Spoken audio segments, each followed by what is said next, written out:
I can't stand to hear the sound of my own voice is a statement that I heard said last night by one of my beautiful sisters in life. And it has really caused me to reflect. They were describing how they had, for a work project, had to record themselves and then listen to the playback. And that was the context of the conversation. Where are we not allowing ourselves to express our uniqueness, our frequencies? Where are we having difficulty accepting our own frequencies? And why are we having difficulty accepting our own frequencies? Where are we taught that the sound of our own voices is cringy? Where are we taught that? Where does that come from? Obviously, I know it's not from like one single source, but this is a question of reflection for you. Where along the way did you start to shy away from the sound of your own voice? I know that feeling too, because I used to cringe too at the sound of my own voice. Where does that come from?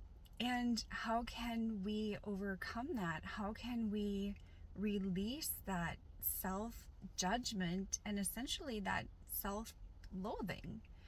One of the books that had really helped me with that is called Dying to Be Me by Anita Morjani. That book cracked open that part of me that was feeling shy to express myself. Maybe I'm not quite sure exactly how to say it, but I would recommend for anybody who doesn't want to hear the sound of their own voice to practice actually listening to the sound of your own voice and sending yourself love, sending yourself so much love.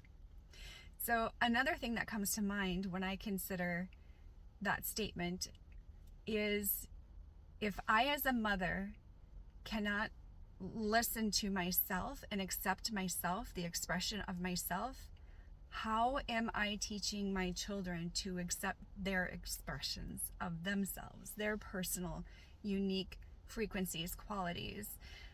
And it causes me to think back about as my children were growing.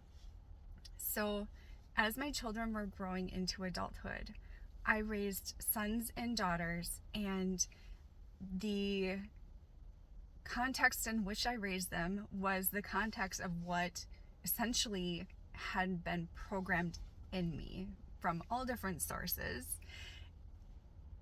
And as they were growing, I began to see things unfolding for myself in a different way. I began to unravel the programming that had been a natural part of growing into adulthood, just in the society that I live in, the general programming. I started to unravel that. I started to question it. I started to come into my own beingness. And what occurred is that one of my children, who was born male in their very early 20s, shared that they were identifying as female essentially their whole life. And they came out in their early 20s, and it was really, there was a lot to process for them during that time. And that's a whole separate story, and that's their personal story.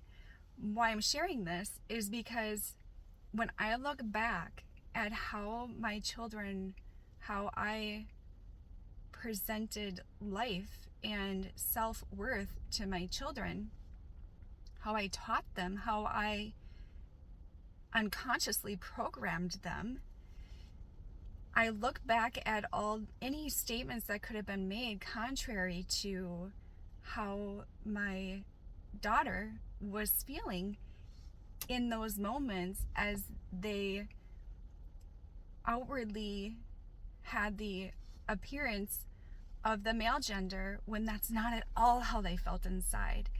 And I am so grateful that they have now are able to outwardly express themselves in the way that they feel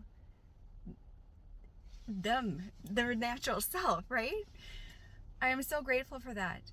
And I think that it's important for us as people in society, as parents, are very aware of how we are judging ourselves and the values that we may be inadvertently programming into our children, who might actually be suppressing who they are so that they can fit in and conform. Yeah. There's a lot of different avenues that can go down. But what it comes back to is, where are you self-judging? Is it the sound of your own voice? Is it something else? Where are you self-judging? Where did that judgment come from? And is it true? And what can you do? Like, what's one little thing you can do to witness that part of yourself without cringing? Like, what's one little thing you can do to love yourself more? What's one little thing you can do to witness that in others, to hold space for others without judgment? I think, oh my goodness, the more that we are able to just hold love for ourselves, the more that we are naturally allowing others to love themselves and to be witnessed for who they are, rather than what we are programming people and sticking them in boxes or saying this is how it has to be or it's wrong, Okay. Yes. So I think that is it. Until next time, enjoy the expansion, my friends.